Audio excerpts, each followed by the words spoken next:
Yo, what is up, y'all? Welcome back to the channel. Coming back here with another installment of Triple T Top 10 Tuesday. And in this week's video, I'm going to be going over the top 10 badges that need to be added for NBA 2K20. Now, this list is pretty much wishful thinking because NBA 2K20 is most likely done with development. So I doubt the developers add anything new into the game this late, especially not anything dealing with badges or the archetype system. But when you think about it, the badges we've been getting for the past few years are highly outdated. We are in dire need of some new badges because there are a lot of badges in NBA 2K that are highly insignificant when it comes to the meta of the game. So I really wish and hope that 2K had the sense to kind of overhaul their badge system. I know they're not going to touch the archetype system because that's a huge money maker, and 2K is all about their money.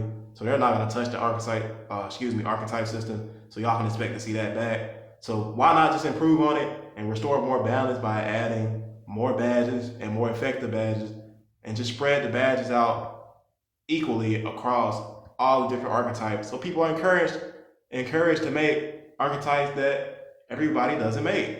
Everybody can all be their own unique player and don't have to follow the guidelines of a YouTuber's build or a very famous person's build, and just make their own builds and play to their play style because everything's balanced.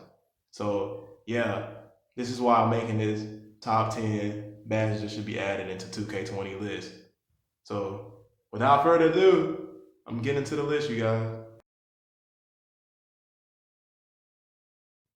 Coming in number 10, I have the Iron Man badge. Attached to each slide, I'm gonna have a screenshot of the badge's description in normal NBA 2K badge format so you guys can see the full description. But before I get into talking about adding something, I want to talk about removing something, and that's the Gatorade boost. I feel the Gatorade boost is such a money grab, and it's so tedious going in the Gatorade facility to get the Gatorade until you hit 92. You should be able to reach your player's full potential way before you hit 92. Well, not like your max potential, but you should know what your player is capable of before hitting 92. And ever since the Gatorade boost has been in the game, you aren't shit without that Gatorade, bro. Like, if you don't have that full Gatorade extra boost and you go to that park, you're gonna feel the difference. So you have to take that out. And another thing about the Gatorade boost, I can really rant all day about the Gatorade boost, but how are you gonna say in the development process of 2K19 that dribbling so much in one possession will get your player tired, and you add all these freaking boosts, that really makes it impossible for your player to get tired, so everybody is still out there spamming dribble moves. So that's why I say you have to remove the dang Gatorade boosts. Remove them, take them out, God. But coming back to the list, the Iron Man badge is gonna be a simple badge that just decreases your stamina loss over the course of the game. Just that simple, bro. Taking the spot of the Gatorade boost and just giving you the opportunity to earn that badge somewhere in my career. It should be a badge universal to all builds. So my number 10, Gatorade boost out, Iron Man badge in.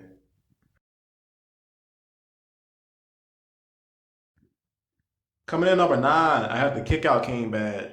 The Kickout King badge is showing a little love to the rebounders out there, giving them another skill, another badge out there, since there is only one badge exclusive to rebounding, and that's the Hustle Rebounder. It's not exclusive to just rebounding archetypes, but it's the only rebounding badge in the game. So this is giving them a more variety of something that's actually with their skill. So the Kickout King badge is another simple badge.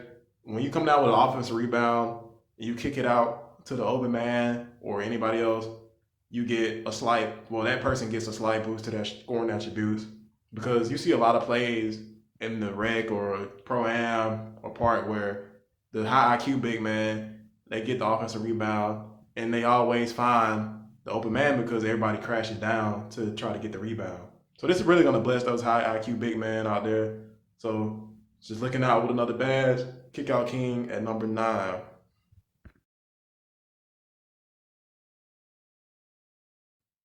Coming in number 8, I have the ISO score badge. I have this badge ranked so high because it could end up being a problem. And I don't want that. We don't need any more problems in the 2K community. So I have it at number 8. But the ISO score badge is going to give you a slight boost to your shooting attribute when you shoot directly out of a dribble move. 2K has always confused everybody with their definition of a shot off of the dribble, confusing it with a fadeaway or like a turnaround, something like that. But I always define a shot off the dribble as a shot coming directly from a dribble move. So as soon as you get yourself open with a dribble move and you pull up for a jumper, that's what I define as a shot off the dribble. So yeah, ISO score is going to be a badge to just give you a slightly small increase in your shooting attribute once you shoot off of a dribble move when you get yourself open. This will be a very interesting badge though, because it can cause a lot of problems and it can solve a lot of problems. Do you know you're going to get those guys that are going to be like, man, I got a Hall of Fame ISO scorer, man. Give it to me, bro. It's a last possession. So it's going to cause a lot of problems, but it might solve some too. So number 8, ISO scorer.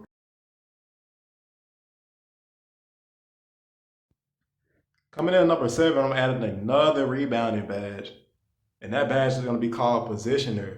What do I always say in my rebounding videos or videos where I'm describing me getting rebounds and telling you guys how I get rebounds? It's all about position. If you find yourself in good rebounding position, you will most likely come down with a rebound regardless of your archetype or regardless of what archetype you're going up against. I'll always say, get good position. Don't worry about the attribute, your badges, or anything like that. Just always try to fight for good position. And the rebounding badge is going to be a badge where it increases your hustle, increases your box out radius, and just give you a slight more time when you're boxing out. Because like some guys can swim out of your box out very quickly. So having that badge will have you able to just back them down a little bit longer and keep them away from the ball so you can go up and get the rebound, maybe rebound it easier. And like I said, from an earlier entry in the list, we need more rebounding badges. I'm not even a fan of rebounders. I'm showing y'all love, bro. But number 7, positioner.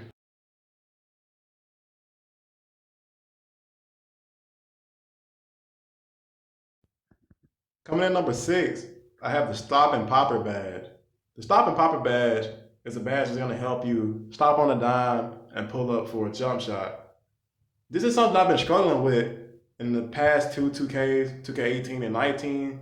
I just haven't been able to slow my player down and just stop without him going into a moving shot and shooting a regular standstill jump shot. On 2K17, that was my forte. I could just come down there, hit a dribble move, get myself open, and stop on a down without having to shoot the moving shot. Even though I was a shot creator, if I felt like I had the standstill shot, I always valued the standstill shot over the moving shot, even though I was a shot creator, because I always felt like standstill shots have a higher chance of going in. And they did. Even with a shot creator, they did. So being able to stop on a dime is very valuable, because when you hit a move and you get away from your defender, you have that small window to pull up, and you might be in between multiple defenders. So when you have that window to pull up, you should be able to stop and shoot it, because you fade into the left or the right, you might go into another defender because you're surrounded by a bunch of guys. So having that Stop and Popper badge will give you an increase in ability to stop on a dime and shoot the jumper. So Stop and Popper, number 6.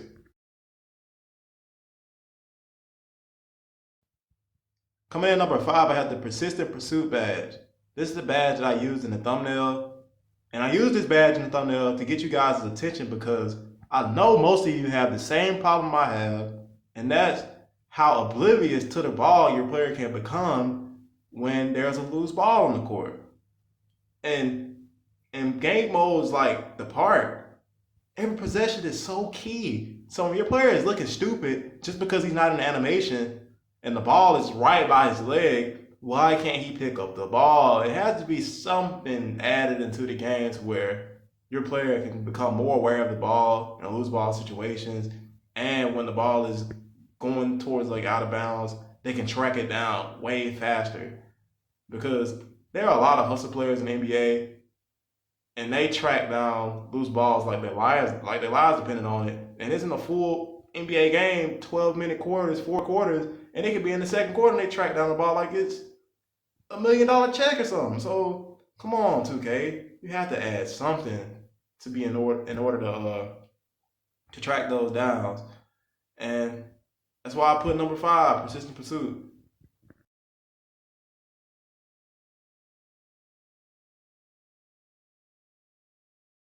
And coming in number 4 is just a badge to go along with the persistent pursuit badge, and kind of what is like a new skill, the hustle skill or something.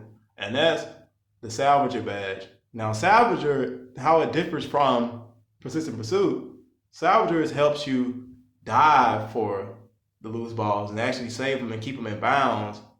Like in any situation where the ball is over the out of bounds line, your player can actually go into an actual save animation, not diving on the ball and sliding out of bounds with it, but an actual save animation. Y'all remember like those old 2K save animation they used to have on like 2K5 and 6 and 7, where like if the ball is going towards the stanchion, a player can dive into it, he can get injured on the stanchion, but he'll save the ball, kind of like that. And the persistent pursuit badge can help you track it down to get close enough to get in that save position where your Salvager badge activates. So 2K, please, please, if it's not in 2K20, make it in 2K21, bro. That's all we ask.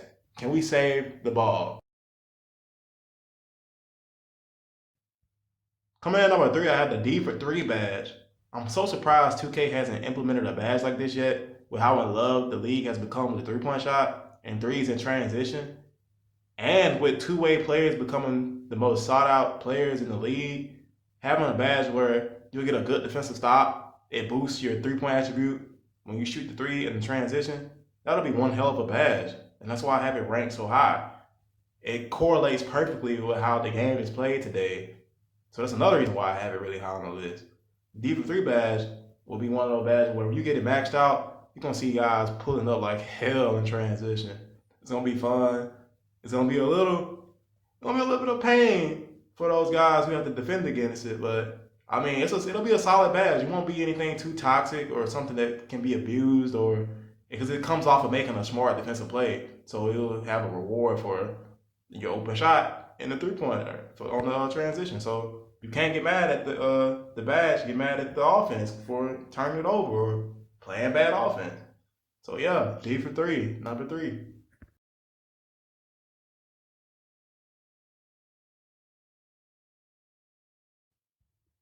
Coming in at number 2, I have the off-ball score badge.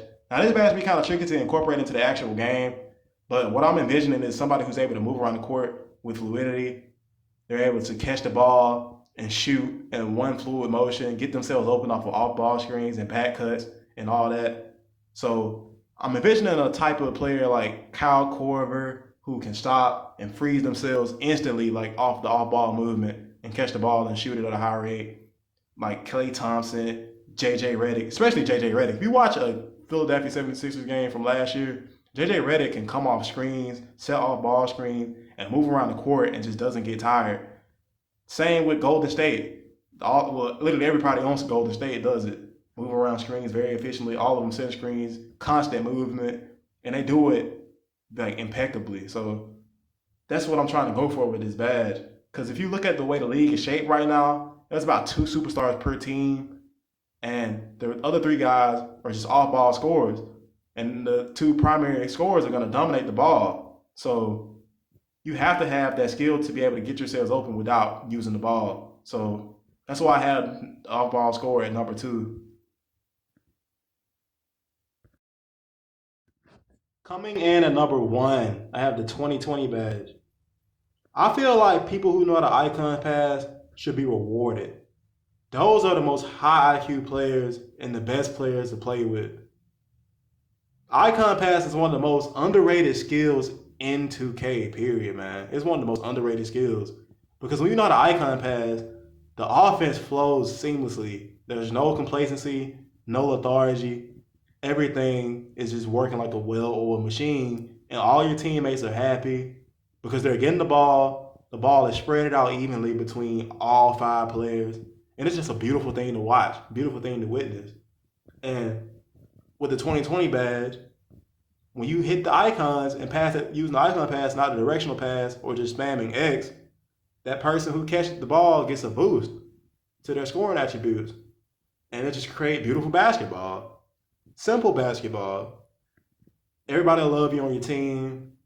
Person with Hall of Fame 2020 will be just relished in the 2K community. Everybody will want to play with him. And everything will be just in perfect harmony. This badge will create just perfect harmony within the 2K community. I would love to see somebody get rewarded for the icon pass because that'll encourage people to learn how to. Because once you learn how to, you can't forget. It's addictive. Because like you hit R1 and then whatever your console you're on, R1, RB, whatever it is for Xbox, you just hit the A, the X, the square, the triangle, the O, and it just goes directly to where you're throwing it and what you're pressing. It's beautiful, man, and it's satisfying. It's a very satisfying thing. So that's why I have the 2020 badge in at #1. And that's my list. Thank you guys so much for watching. Catch you guys in the next video. I'm out. RSK, let it play, boy.